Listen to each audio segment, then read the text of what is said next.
নারীর ক্ষেত্রে আমরা এটা বাধ্য করি না, তিনি ঠিক করেন যে আমি রাজনীতি করব কিন্তু ইলেকশন করব কিনা। বাংলাদেশের নির্বাচনী রাজনীতিতে নারীর অংশগ্রহণ আবারও বড় প্রশ্নের মুখে পড়েছে। এবারের জাতীয় নির্বাচনে অংশ নেয়া ৫১টি রাজনৈতিক দলের মধ্যে ৩০টি দলই কোনো নারী প্রার্থীকে মনোনয়ন দেয়নি। ৩০০ আসনে জমা পড়া ২৫৮২টি মনোনয়নের মধ্যে নারীর সংখ্যা মাত্র ১০৭টি, শতকরা হিসেবে যা ৪.২৬%। যাচাই বাছাই শেষে টিকে আছেন ৬৮ জন নারী প্রার্থী। এই পরিসংখ্যান রাজনৈতিক দলগুলোর সঙ্গে বাস্তবতার ভয়াবহ বিপরীত চিত্রই তুলে ধরছে।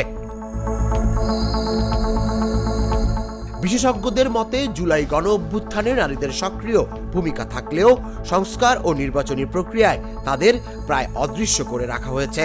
মানবাধিকার কর্মী সুলতানা কামাল মনে করেন এটি কেবল সংখ্যার সমস্যা নয়, বরং রাজনৈতিক মানসিকতার সংকট। তার ভাষায় এই ধারা চললে নারী শূন্য পার্লামেন্টও অস্বাভাবিক হবে না।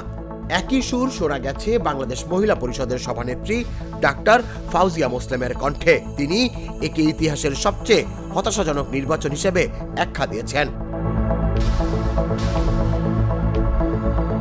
দলীয় হিসেবে সংখ্যায় বিএনপি এগিয়ে থাকলেও শতাংশের বিচারে পিছিয়ে আছে দলটি। তাদের মাত্র ১০ জন নারী প্রার্থী। ব্যতিক্রম হিসেবে দাঁড়িয়েছে বাসদ, যারা তাদের প্রার্থী করেছে ১/৩ নারীকে। জামাতের তালিকায় একজন নারীও নেই। জোট রাজনীতির বাস্তবতায় অনেক নারী প্রার্থীর শেষ পর্যন্ত টিকে থাকার সম্ভাবনাও ক্ষীণ। সমস্যার বড় জায়গা আইনে। দলীয় পদে প্রতিনিধিত্ব বাধ্যতামূলক হলেও প্রার্থী মনোনয়নে কোনো আইনগত চাপ নেই। যদিও জুলাই জাতীয় সনদে ন্যূনতম ৫% নারী মনোনয়নের প্রস্তাব রয়েছে, তবে তা এখনো কার্যকর হয়নি। নির্বাচন বিশেষজ্ঞদের মতে আইন না থাকলেও রাজনৈতিক সদিচ্ছাই মূল চাবিকাঠি। অথচ ইতিহাস বলছে আগের নির্বাচনে নারী প্রার্থীর শতকরা হার আরও বেশি ছিল।